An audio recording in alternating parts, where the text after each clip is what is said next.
Hey guys, so welcome to another Warframe video, and today we're going to take a look at all the changes that were done to primary sniper rifles with the recent 22.12 update. So as always, we're going to take these weapons into the simulacrum and put them up against some of the toughest enemies from each faction at level 100. Now before we start the performance showcase, I quickly want to mention two weapons that are in this category but didn't actually change at all. They just had their mastery rank moved about, and those are the standard version of the Vulkar, which has had its mastery bumped from 0 to 3, and the regular version of the Vectis, which has had its mastery ranked bumped down from 3 to 2. My sniper rifles are also all set up to fight the Eidolon, so they're using radiation, and I'm not going to be swapping my elemental combos around, so the performance you will see in the simulacrum is with radiation and also from a cold start, which is actually pretty important now, since the combo counter on sniper rifles, which gives you quite a bit of damage, has been made to decay over time rather than instantly when you either miss or when the duration on it runs out. So in at number 1 we have the regular version of the SnipeTron, the only sniper rifle where I don't have a full build right now, which is why we're fighting level 50 enemies.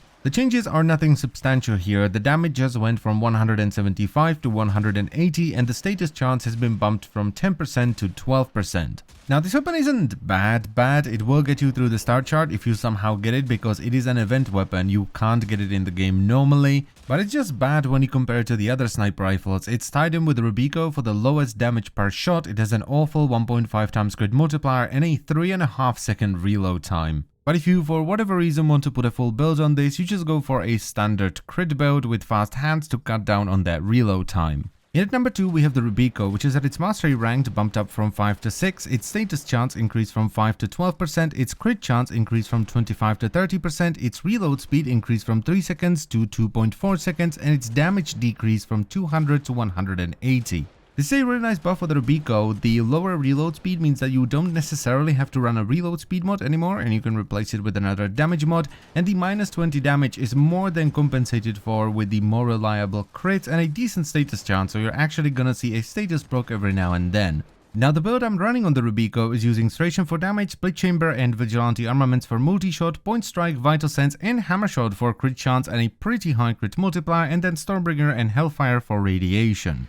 Now since sniper rifles are among some of the most popular weapons for hunting the Eidolons, I also took all of them into the plains to do a little bit of testing there. So here's how the Rubico performs when attacking one of the terrorist joints without any kind of buffs. It is pretty decent, I must say. It is a very solid starter sniper rifle for hunting the Eidolons. It gets even better when you add an outside source of bonus damage. In this case I'm using Rhino Roar, and you can see that the joint absolutely melts. The headshot damage towards the end of the fight is still pretty good. It's not amazing without any outside buffs, but it will get you through it if you're running with something like Oberon.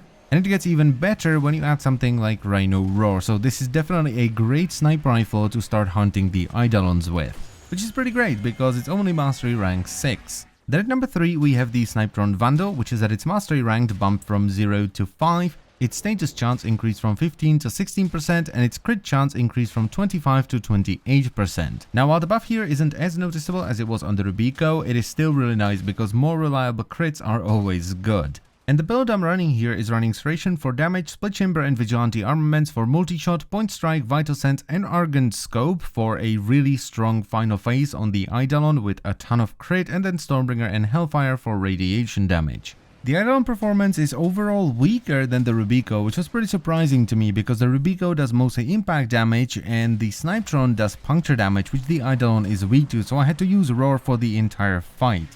And even with Roar, it still felt pretty weak, so I actually went back and tried it with Hammer Shot and then again with another Elemental mod, and it still didn't feel as good as the Rubico. And when it comes to the final phase of the fight, where you're able to headshot the Eidolon, so the headshot bonus finally kicks in, it doesn't perform all that well. It is still solid and it will get you through it if you're running something like Oberon, but the Rubico just seems to perform a lot better.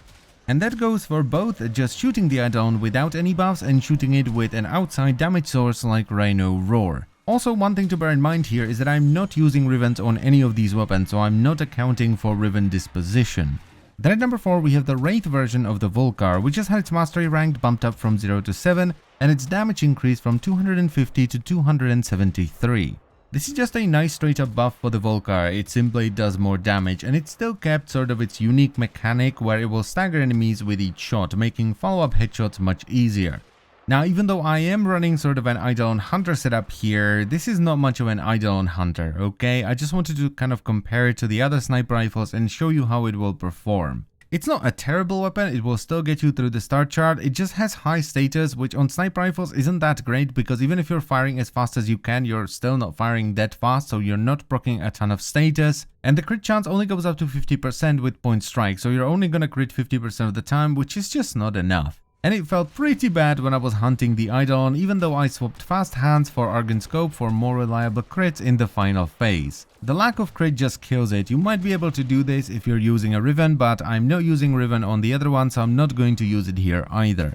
The final phase isn't too bad, it actually does a decent amount of damage if you can manage the 8x zoom, which can be pretty difficult at times. So honestly, I cannot recommend hunting the Eidolons with the Vulkar Wraith. Then at number 5 we have the Lanka, which is at its mastery rank increased from 7 to 10. It's quick shot damage, so if you don't charge the shot, increase from 150 to 200, and they also increase the projectile speed, which is really nice. This is just a really nice quality of life change. The projectiles are super fast now, so you don't have to lead the target as much, and if you don't charge the shot all the way, it's still gonna do a decent amount of damage. Now the setup I'm running here is once again focused on hunting the Eidolon, so I have Serration for damage, Split Chamber and Vigilante armaments for multi-shot, Point Strike and Vital Sense for crit, Stormbringer and Hellfire for radiation damage, and Vigilante Fervor for some fire rate, which results in faster charge time. This also gives you the added benefit of having a 2-set bonus from the Vigilante set, which gives you a chance to overcharge a yellow crit into an orange one and orange one into a red one. Now the Lanka is, in my opinion, the best sniper rifle for hunting the Eidolons, for 2 reasons mainly. Number 1, you can focus all your damage into radiation,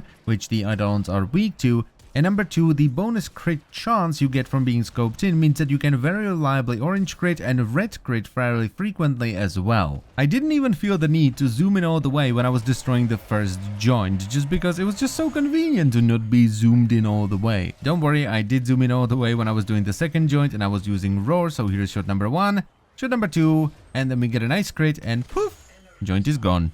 And the same goes for the final phase. It is so much faster than with any of the sniper rifles. I mean, it does more damage without roar than SnipeTron Vandal did with roar. And when you add roar to it, yeah, it only takes a couple of shots and the Eidolon goes down. It is really, really good. And finally, we have the Vectis Prime, which is at its mastery ranked increased from 3 to 14, its damage increased from 325 to 350, and its crit chance increased from 25% to 30%. And this right here is a very nice buff. I mean, they added 25 damage and made the crits more reliable. That's just awesome. And this was a very solid sniper rifle even before the buffs. And I'm using sort of the standard depleted chamber setup. So I have Serration for damage, Split Chamber for multi-shot, then I have Point Strike and Vital Sense for crit, Stormbringer and Hellfire for radiation damage, and I have Charged Chamber and Depleted Reload. Charged Chamber makes you do more damage on the first shot, and Depleted Reload removes the second shot, so you only have 1, so you always get the bonus damage, and it gives you a ton of reload speed.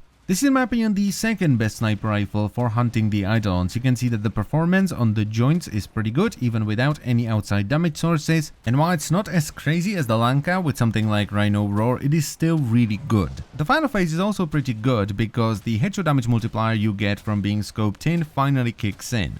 And it just gets a lot better when you add something like Roar. You can see me critting for about 20k here. So if I were to rank these based on my personal experience without any revenge, and by the way, I didn't just do one terror list, okay? I've been using different sniper rifles for a couple of months now and kind of testing them out.